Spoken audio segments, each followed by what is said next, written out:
I didn't expect this series to affect me the way it did. To defend the weak and the innocent. And I swore that I would. If you could bring me to Ashford, I could squire for you, sir. Okay, sit to my horse. I'm not a stable boy, my lord. Be vigilant. Don't die. My youngest son seems to have grown fond of you, sir. Will you have him? Beg your pardon, lord. A Knight of the Seven Kingdoms isn't loud. It isn't built on dragons, massive battles, or shocking deaths every 5 minutes. And yet, it completely won me over. This show proves something powerful, that in the world of Westeros, the smallest stories can sometimes feel the biggest. Today, I want to talk about why this series works so well. From its beautifully developed characters, to a climactic episode that feels earned, not forced, to a finale that quietly plants the seeds for future seasons. And most importantly, I want to talk about Dunk, Ig, Baelor, and Maekar, and how one tragic moment reshapes everything. Falling star brings luck to those who see it. Sir Duncan the Tall is one of the most sincere protagonists Westeros has ever had. He isn't strategic like Tyrion. He isn't noble like Ned. He isn't ruthless like Tywin. Chance do I have? I have no chance. He's simply decent. And in Westeros, decency is dangerous. Dunk constantly struggles with identity. He questions whether he deserves to call himself a knight. He feels the weight of his mentor's expectations. He tries to live by honor in a world that rewards ambition. What makes him compelling is that he makes mistakes, he doubts himself, he acts emotionally.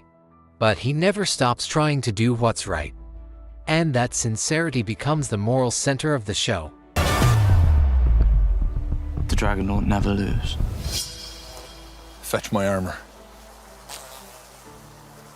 Now, Aye, now. Everyone's vain and cruel. Ed may be young, but he is never treated as a simple sidekick. His presence adds layers to every scene. We, as the audience, know what he will one day become, but here, he is still learning, still observing, still questioning. Oh, Meg, I can't even drink a pint of ale. yeah, because it's disgusting. Oh, it's not disgusting. It's disgusting. His relationship with Dunk is the emotional core of the series. It's mentorship, but also friendship. It's loyalty, but also friction. Egg challenges Dunk, Dunk protects Egg, and together, they represent something rare in Westeros: trust. The writing never makes their bond overly sentimental, it grows naturally. And that natural growth makes every later event hit harder. No knight but you. Will you have him? Beg your pardon, lord. But I think I'm done with princes. Maybe you're not the knight I thought you were.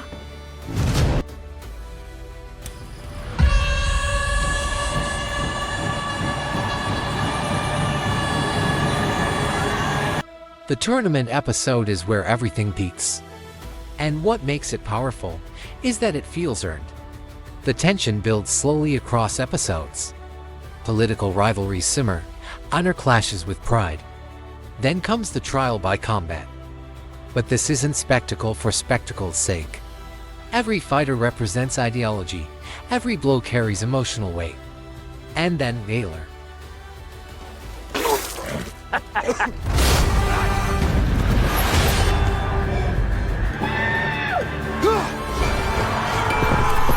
When Baelor fell, I didn't feel shock. I felt disappointment, not in the show, but in Westeros itself.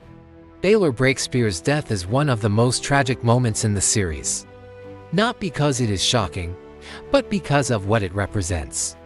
Baelor is one of the few genuinely good men in power. Would like your head. A trial of 7. What the fuck is a trial of 7? You must find 6 other knights. He believes in fairness, he defends justice. And he dies because of a conflict that could have been avoided. His death changes everything. It reshapes Dunk's understanding of knighthood, it fractures Maekar permanently, it reminds Ed that even the best men are not safe. And it reminds the audience that Westeros doesn't reward virtue. Yeah, in him to be a great king. Why would the gods take him and leave you? Maekar is one of the most complex characters in the show. Before Baelor's death, he is proud, stern, and yielding. After Baelor's death, he is something else. Haunted.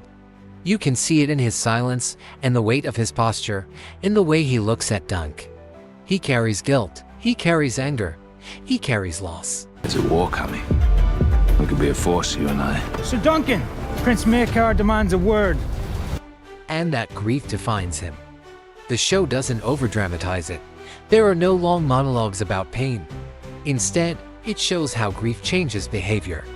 Maekar becomes harder, more rigid. It's subtle, but devastating. Because we know this loss will echo into the future of Westeros. He gave his fucking life. Your prince fought for you against men sworn to protect him. He risked nothing. One of the most impressive achievements of the series is that nothing feels manufactured. Conflicts emerge naturally from personality and pride. Dialogue feels authentic. Let's go someplace else. Don't lose your nerve now. And even the pacing slightly shorter episodes makes the storytelling feel deliberate rather than stretched. It's restrained storytelling. And that restraint is rare. I never meant to lie. Yeah, but you did. About everything. The finale doesn't explode, it unfolds. It gently shifts the board. Dunk continues his journey, Ed grows more aware of the world's cruelty. Maekar retreats into hardened grief. Let's take him and leave you. I've wondered the same. Sir Duncan, Prince... The story doesn't end, it expands. It subtly sets up future seasons without cliffhangers or forced spectacle. And that confidence, that willingness to build slowly, is why I'm so excited for what comes next. I'd stay in as your squire after the tournament. Come on! The squire must be strong. Move! Oh, Meg. A Knight of the Seven Kingdoms proves that fantasy doesn't need constant chaos to be compelling. It needs character, it needs restraint, it needs emotional truth. From Dunk's sincerity, to Egg's growth, to Baelor's tragic influence, to Maekar's lifelong grief.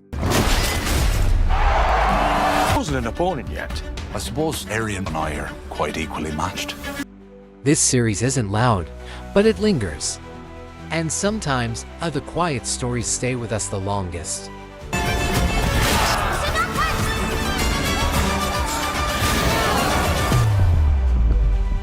The dragon don't never lose. In some ways, this series understands Westeros better than Game of Thrones ever did.